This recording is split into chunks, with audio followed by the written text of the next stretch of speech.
occurs when below 1,000 feet radio altitude and the aircraft is 1.3 dots or greater below the beam. This turns on the caution lights and is called a soft alert because the audio message glide slope sounds at half volume. Glide slope.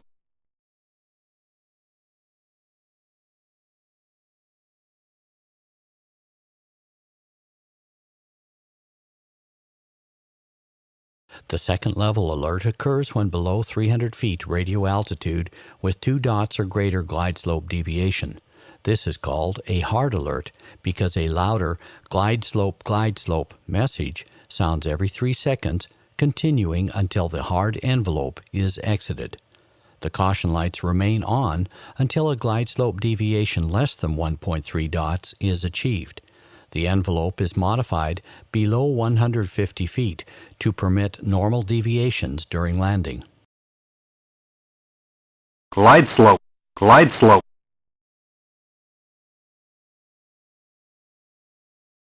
The glide slope alert may be canceled or inhibited any time below 1,000 feet radio altitude by pressing the EGPWS caution light on the glare shield. In case of a go-around, the alert logic will be reset for the next approach when climbing through 1,000 feet radio altitude.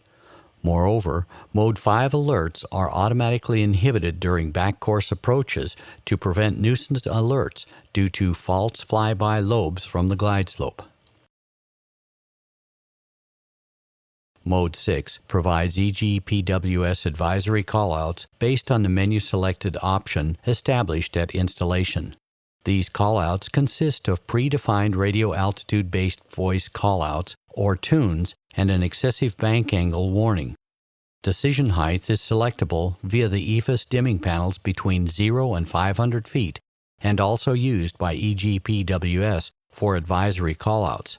There is no visual alerting provided with these callouts.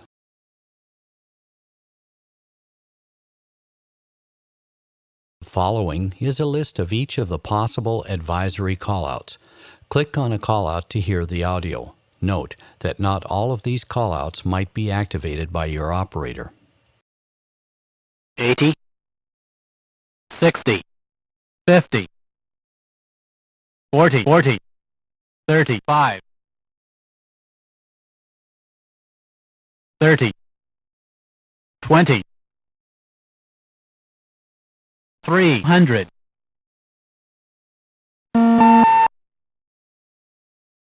2,500,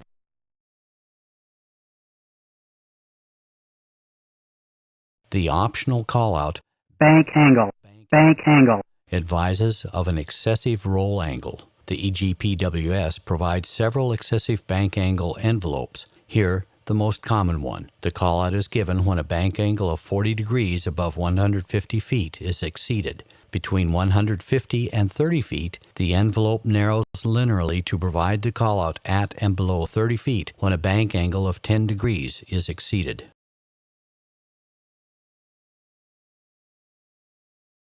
With a compatible weather radar, ND, or other display available and enabled, the EGPWS Terrain Alerting and Display (TAD) feature provides an image of the surrounding terrain represented in various colors and intensities. TAD must be activated in Mini Avro RJ via a terrain display push button just below the weather radar on the center pedestal. In this configuration, brightness control of the displayed terrain is via the black weather radar dim knob on the EFIS dimming panel. Make sure at least one of two is out of the off detent in order to enable TAD operation. TAD range is the same as for navigation display controlled via the EFIS control panel.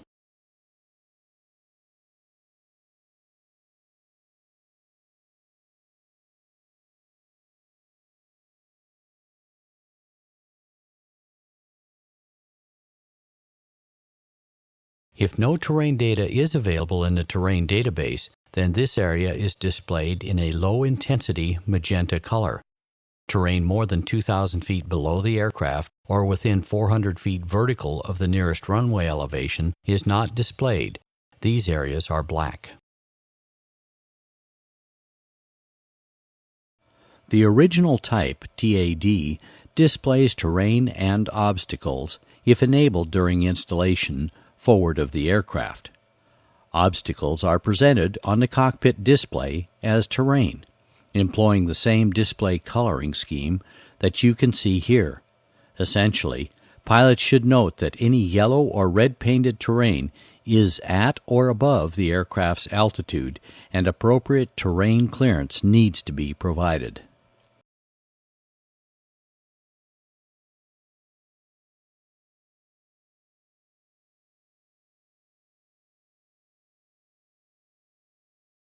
Digits on the right advise you of the highest and lowest elevation of the displayed terrain or obstacles in hectofeet.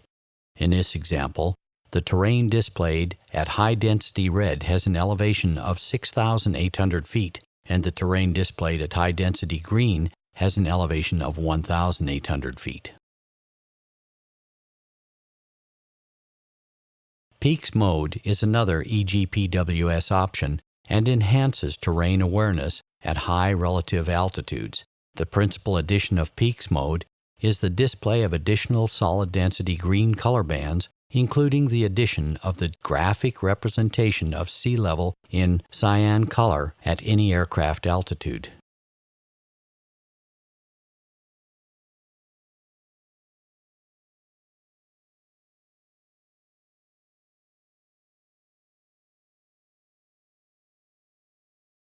This picture was taken during cruise at flight level 330. Terrain display on, Peaks mode enabled. The solid green areas represent terrain at 9,500 feet, and the low-density green areas represent terrain at 5,600 feet. As soon as terrain is at or above your flight altitude, yellow and red areas appear as for standard TAD, with the exception that the sea level in cyan is presented too. Here you see the color coding for Peaks mode.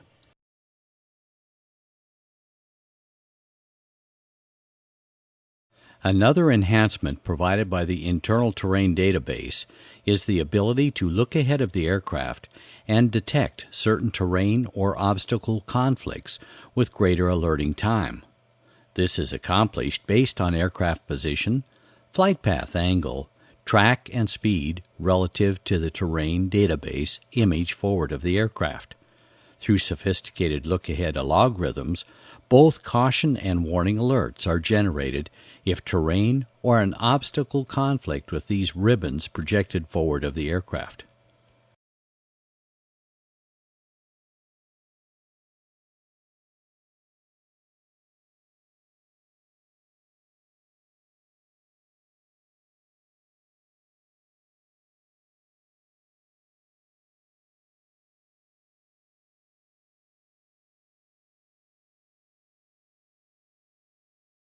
Shape and size of these ribbons are functions of flight path angle and speed.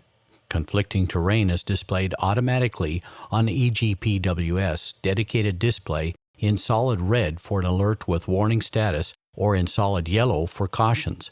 Automatic display will occur irrespective of terrain display switch position. That feature is called TAD pop-up.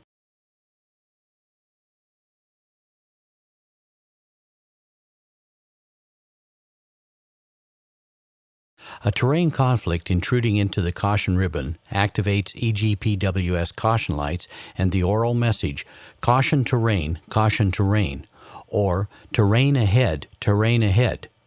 An obstacle conflict provides a caution obstacle, or obstacle ahead message.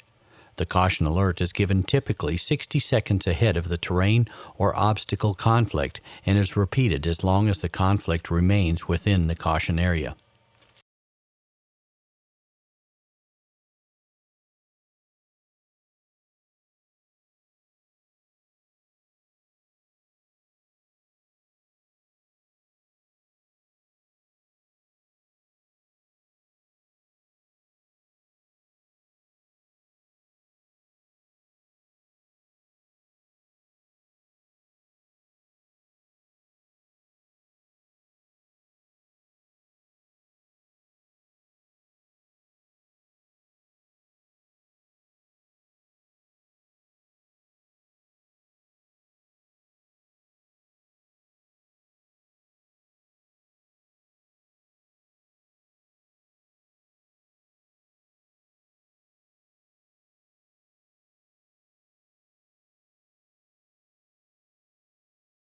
When the warning ribbon is extruded, typically 30 seconds prior to the terrain or obstacle conflict, EGPWS warning lights activate. An oral message, terrain, terrain, pull up, or obstacle, obstacle, pull up, is enunciated with pull up, repeating continuously while the conflict is within the warning area.